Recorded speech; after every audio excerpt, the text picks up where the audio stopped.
नमस्कार साथियों, मैं डॉक्टर प्रीतीश जलगांवकर बोल रहा हूं। आज मैं आपसे 5-6 मुद्दे हैं जिस पर चर्चा करना चाहता हूं। सबसे पहला मुद्दा यह है कि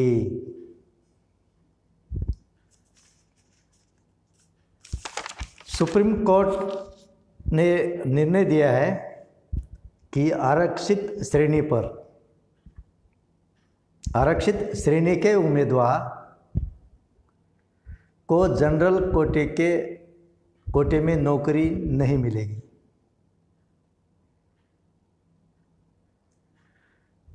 आरक्षित कोटे के उम्मीदवार यानी SC, ST, OBC and special backward class, मतलब जितने भी रिजर्वेशन है उन लोगों को मेरिट होने के बाद भी, उनके पास अगर मेरिट भी है फिर भी अगर वो आरक्षण से है, बिलोंग करते हैं, यानी कोटे में से है, मतलब SC, ST, OBC से है या special backward class, special economical backward class, जिस कोटे में मराठा समाज अभी महाराष्ट्र में शरीक किया है, ऐसे लोगों को जनरल कैटेगरी में मेरिट रहने के बाद भी नौकरी नहीं मिलेगी। ये भारत देश का सुप्रीम कोर्ट कहता है, और जब सुप्रीम कोर्ट कहता है तो हम सबको स्वीकार करना पड़ेगा। लेकिन ये ट्रेजेडी है, इसको हम मनुवादी न्याय व्यवस्था बोल सकते हैं या मनुस्मृति की न्याय व्यवस्था भी बोल सकते हैं। इसलिए कि 49.5% रिजर्वेशन जो है वो 85% लोगों के लिए है। कल्पना करो, 49.5% 85% लोगों के लिए है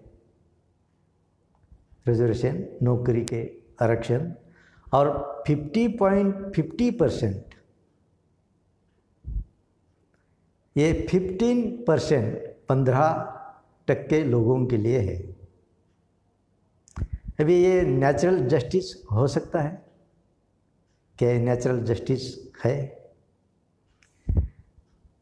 यानी कुल मिला के 50% 85% लोगों के लिए और 50% 15% यूरोशियन विदेशी लोगों के लिए आरक्षित रखना, ये फेयर जजमेंट है या ये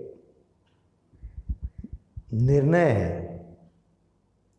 ये न्याय नहीं हो सकता, ये निर्णय हो सकता है, मनुवादी व्यवस्था का निर्णय हो सकता है, न्याय नहीं हो सकता।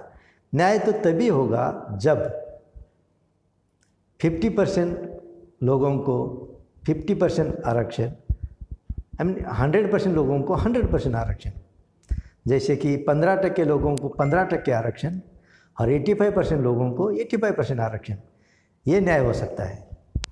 लेकिन भारत देश की यहाँ मूल निवासी बहुजनों की ये ट्रेजेडी है कि 85% लोगों को 49% और 15% लोगों को 50%। ये हमारी न्याय व्यवस्था है।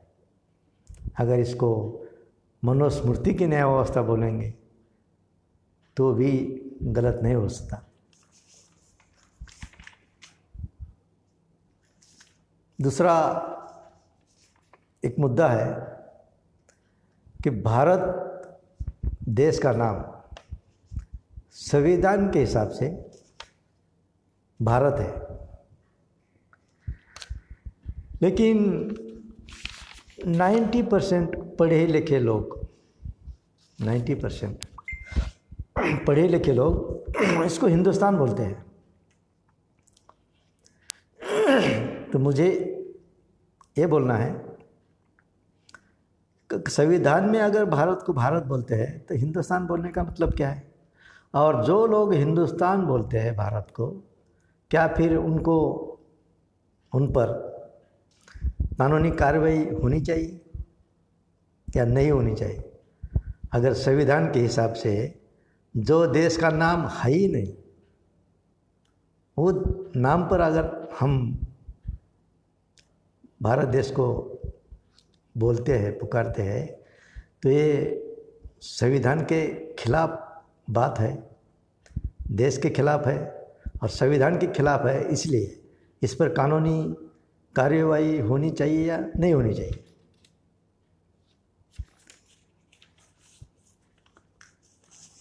ये दूसरा पॉइंट है। तीसरा पॉइंट मेरे हिसाब से ये है, सुप्रीम कोर्ट ने केरला में जजमेंट दिया है सबरीमाला मंदिर के बारे में कि वहाँ औरत लोग जा सकती है दर्शन के लिए। और ट्रेजिडी ये है कि केरला भारत देश में सबसे ज़्यादा साक्षरता वाला स्टेट है, यानी केरला में मैक्सिमम साक्षरता है, सबसे ज़्यादा पढ़े लिखे लोग हैं केरला में। और फिर भी सुप्रीम कोर्ट का जजमेंट नहीं मानते हैं और वो मनुस्मृति का जजमेंट मानते हैं। मनुस्मृति ने कहा है कि औरत शूद्र है और शूद्र लोगों को मंदिर में आना गलत है, ये मनुस्मृति कहती है। भारतीय संविधान के हिसाब से सुप्रीम कोर्ट करता है कि ये शुड नॉट एनी बायस, समानता की बात करता है, इसलिए यह जजमेंट दिया है। लेकिन केरला भारत का सबसे पढ़ा लिखा स्टेट होने के बावजूद वो भारत का संविधान को नहीं मानते, मनुस्मृति का संविधान मानते हैं। तो बड़े आश्चर्य की बात है। दूसरा एक पॉइंट है, हमारे प्रधानमंत्री कहते हैं कि कमलनाथ, मध्य प्रदेश के मुख्यमंत्री कमलनाथ, ये सिख दंगों के आरोपी है। अब ये सिख दंगों के आरोपी है या नहीं है, ये तो भारत की जांच एजेंसियां तय करेगी। लेकिन ये चर्चा चालू है, प्रधानमंत्री मोदी साहब कमलनाथ या कांग्रेस के खिलाफ दिन भर बात करते रहते हैं और राहुल गांधी जी दिन भर यही पोवाड़ा गाते रहते हैं कि चौकीदार चोर है।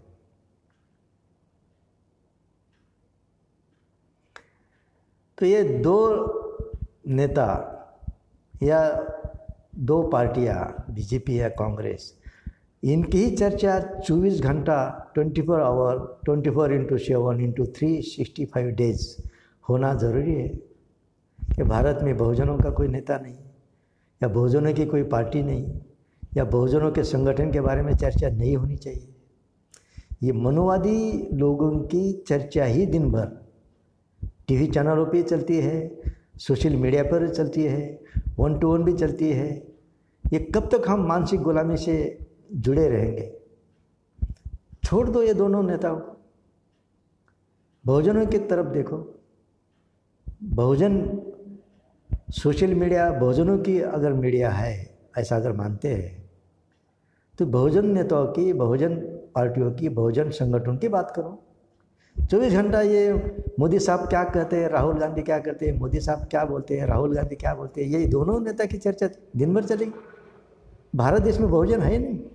125 करोड़ 130 करोड़ भारत देश में 125 करोड़ बहुजन है। उनकी चर्चा कब होगी? उनके बारे में कब सोशल मीडिया में बात होगी?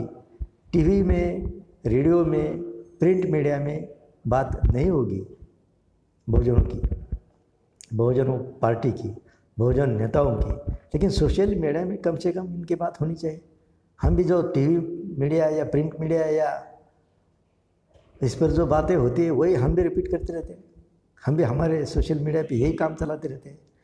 तो ये हमको मौदवादी लोगों से हटकर हमारे बहुजन लोगों की, मूल निवासी लोगों की बात करनी चाहिए।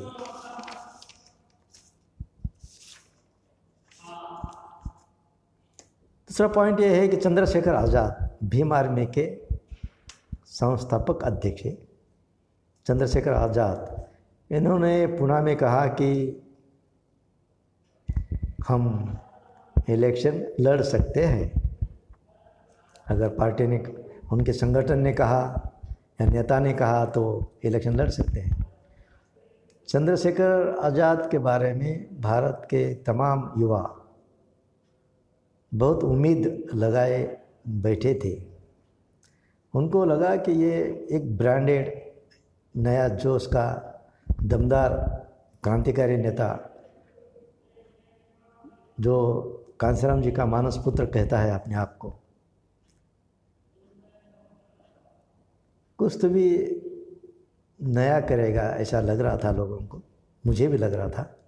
लेकिन जब अचानक उन्होंने पुणे में बोला कि हम इलेक्शन भी लड़ सकते हैं, तो मुझे लगता है ये थोड़ा इमेच्योर प्रयास होगा। और कुछ दिन अगर चलते थे, भारत देश के लोगों को अगर संगठित करते थे और बाद में ऐसा कुछ प्रयास होता था तो अच्छी बात होती थी। लेकिन अगर इतनी घाई गड़बड़ में 19 में 2, 4, 6 महीना के बाद इलेक्शन होने वाला है, इतनी घाई में अगर ऐसा कुछ होगा, क्योंकि आज के डेट में पूरे देश की जनता बहुजनों का प्राइम मिनिस्टर बनाने के फिराक में है। और बहुजनों का प्राइम मिनिस्टर मायावती होगी, शरद पवार होगा, मुलायम सिंह होगा, लालू प्रसाद यादव होगा या और कोई भी होगा, लेकिन बहुजनों का प्राइम मिनिस्टर देखने की भारत के 120 करोड़ लोगों की इच्छा है। और ऐसे माहौल में अगर चंद्रशेखर आज़ाद चुनाव में खड़े रहते हैं तो ये मानसिकता जो लोगों की बनी है उस पर थोड़ा छेद करने के बराबर लगता है मुझे। तो मैं चंद्रशेखर आज़ाद भाई से विनती करता हूँ, मेरी विनती वो कहाँ तक मानेंगे, लेकिन 4-6 महीने के बाद जो इलेक्शन होने वाला है और लोगों ने तय किया है कि भारत का प्रधानमंत्री बहुजन होगा। मैं ये नहीं बोलूँगा कि वो मायावती होगी या कोई भी हो सकता है। ज़्यादा लोगों की इच्छा मायावती के बारे में चर्चा में ज़्यादा तो मायावती है, लेकिन कोई भी हो सकता है। लेकिन बहुजनों का होने वाला है, ऐसा भारत के लोगों ने मन तैयार किया है। और ऐसे इम्पोर्टेंट जंक्शन पर अगर भीम आर्मी ऐसा कुछ कदम उठाती है तो शायद ये बहुजनों का प्राइम मिनिस्टर होने में रोड़ा डालने जैसी बात होगी, ऐसा मुझे लगता है। तो आप समझदार हैं, आप इसमें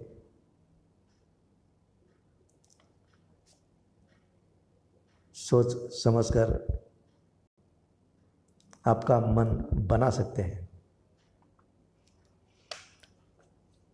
तीसरी बात, सबसे लास्ट मैं आपसे ये कहना चाहता था कि जहां बीजेपी को 283 सीट मिले थे, 283 सीट मेंबर ऑफ पार्लियामेंट्स, 19 राज्यों में उनकी सरकार थी। भारत के 19 राज्यों में सरकार थी और पार्लियामेंट में खुद के पार्टी के बीजेपी के 283 सीट थी। यानी ऑलमोस्ट अपोजिशन ऑलमोस्ट फिनिश हो गया था। कांग्रेस के 44 खासदार थे। मतलब अपोजिशन लीडर बनाने के लिए जो मिनिमम रिक्वायरमेंट चाहिए 10% की, वो भी कांग्रेस के पास नहीं थी। यानी अपोजिशन लीडर ही नहीं, ऑलमोस्ट इतनी ज़बरदस्त मेजॉरिटी भारत के इतिहास में पहली बार अनुभव किया है। इतनी ताकत से बीजेपी सरकार में आई थी और सब लोगों को लगा, हमें भी लगा, हमने भी बीजेपी को वोटिंग किया था। हमें लगा कि कुछ तो भी करिश्मा हो जाएगा, मोदी सरकार ऐसा कुछ जादू करेगी कि भारत सुजलाम सुफलाम बनेगा। लेकिन अनुभव ऐसा नहीं रहा। अनुभव ये रहा कि पूरे 4.5 साल में गाय गोबर मूत्र, हिंदू मुसलमान दलित उत्पीड़न, मॉब लिंचिंग, मटन, ऐसे फालतू, मतलब जिसका कोई मतलब नहीं है। 130 करोड़ लोगों का इसमें ज़्यादा कुछ लेना देना नहीं है। कुछ गुंडागर्दी करने वाले लोगों में हो सकता है इंटरेस्ट होगा इस बातों में, लेकिन 95% लोगों में इसमें कोई इंटरेस्ट नहीं है। कौन किसका मटन खाता है, कब खाता है, क्यों नहीं खाता है, क्यों खाता है, क्या पड़ा है लोगों को। बहुत निजी मामला है। इस पर अगर पूरे भारत की शासन व्यवस्था अगर सतर्क है, उस पर ही ध्यान देती है, बाकी एम्प्लॉयमेंट जीरो, एजुकेशन में जीरो, टेक्नोलॉजी में जीरो, कोई ऐसा खास प्रोग्राम अगर अचीवमेंट है उसमें भी जीरो है, और सिर्फ गाय, मॉब लिंचिंग, हिंदू मुसलमान, वंदे मातरम, भारत माता की जय। भारत दुनिया कहाँ जा रहे हैं, और हम गौमूत्र की बात कर रहे हैं। छोटे छोटे राष्ट्र जैसे जापान है, यूरोप के छोटे छोटे राष्ट्र क्या सोचते हैं, चांद पर जाने के लिए, चांद को पूरा ताबे में लेने के सोचते हैं, उनके वो फिकिर है। और हमारी फिकिर ये मटन गाय का है या भैंस का है या और किसका है, इस पर चर्चा। बड़ा दुख हुआ है। सब 4.5 साल का अनुभव किसी का भी अच्छा नहीं है, मेरा ही नहीं तो किसी का भी अच्छा नहीं। खुद सबसे बड़ी बात, खुद बीजेपी के लोगों का अच्छा अनुभव नहीं है। जैसे बीजेपी के साथ महाराष्ट्र में शिवसेना को पार्टनर है। शिवसेना के ठाकरे साहब, उद्धव ठाकरे साहब खुद बोलते हैं कि चौकीदार चोर है। एक गवर्नमेंट में जिनके साथ गवर्नमेंट में सत्ता में भागीदारी रखते हैं, महाराष्ट्र सरकार में 50% भागीदारी है, केंद्र में भी भागीदारी है, फिर भी उनका एक हेड उद्धव जी ठाकरे बोलते हैं कि चौकीदार ही चोर है। तो बड़े कन्फ्यूजन करने वाली बात है कि क्या हो रहा है सब। उद्धव ठाकरे के थोड़ो, वो तो समझो उनकी अलग पार्टी है, शिवसेना उनकी पार्टी है, लेकिन भाजपा के लोग जैसे अरुण शौरी है, यशवंत सिन्हा है। जबकि अरुण शौरी वाजपेयी गवर्नमेंट में मंत्री थे, बड़े लोग हैं। यशवंत सिन्हा इकोनॉमिस्ट है, मंत्री रह चुके केंद्र में। और वंडरफुल बात यह है कि यशवंत सिन्हा का लड़का मोदी सरकार में मंत्री है, फिर भी यशवंत सिन्हा बीजेपी के खिलाफ बात करते हैं, अरुण शौरी खिलाफ बात करते हैं। जेठ मलानी जी है, सुब्रमण्यम स्वामी जी है, और सबसे बड़ी बात रामदेव बाबा, तो भी चुपचाप बैठते हैं, ज़्यादा कुछ बात नहीं करते। हमारे महाराष्ट्र के अन्ना हजारे, जिसको मॉडर्न गांधी बनाया था, या हमारे मनुवादी मीडिया ने अन्ना हजारे जी को दूसरा गांधी, मॉडर्न गांधी, टोपी वाला गांधी। पहला गांधी हाफ नेकेड था, खाली लुंगी थी। ये गांधी कपड़ा फुल पहनता है लेकिन टोपी पे लगाता है, इसको मॉडर्न गांधी बनाया था। बड़ा नाम था उनका कांग्रेस सरकार के टाइम। जैसे मोदी सरकार दिल्ली पर आ गई ये मॉडर्न गांधी गांव में जाके बैठे तो बाहर आए नहीं, अभी तक नहीं आए। तो ऐसे कुल मिला के ये जो असंतोष है भारत के आम जनता में तो है ही, लेकिन खुद बीजेपी के कद्दावर नेता शत्रुघ्न सिन्हा, अरे बंद करना, दरवाजा बंद कर,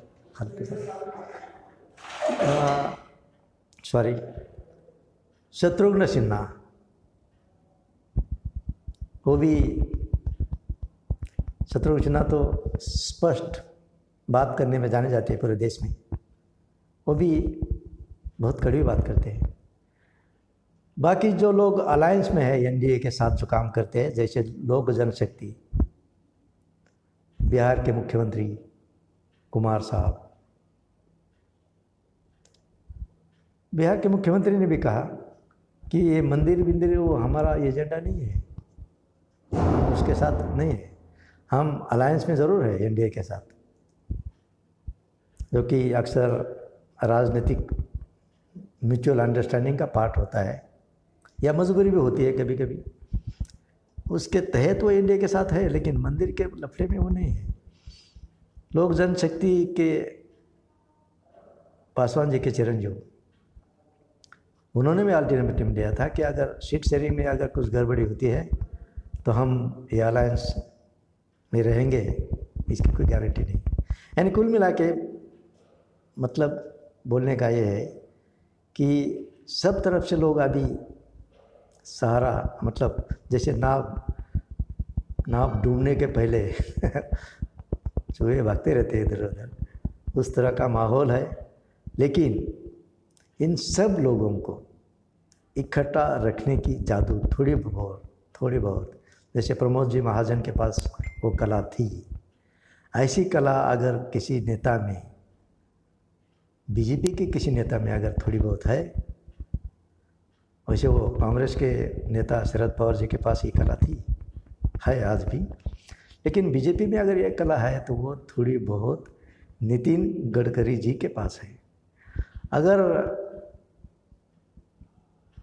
ये सब जो नाराज लोग जिनका मैंने नाम लिया है अभी, इनको इकट्ठा करने का और दोबारा एक शांतता प्रिय माहौल बनाने का अगर काम आज के डेट में कोई कर सकता है तो वह सिर्फ नितिन गडकरी जी कर सकते हैं। तो क्या आरएसएस या संघ परिवार मोदी जी को हटाकर गडकरी को आगे ला सकते हैं? मेरे हिसाब में अगर ऐसा होगा तो ये जो डूबने वाली नाव है ये बच सकती है, वरना डूबना तय है। आज के डेट में न्यूज़ एनालिसिस में इतना ही। यही चंद लफ्ज़ों के साथ मैं आपकी रज़ा लेता हूँ। जय भीम, जय भारत।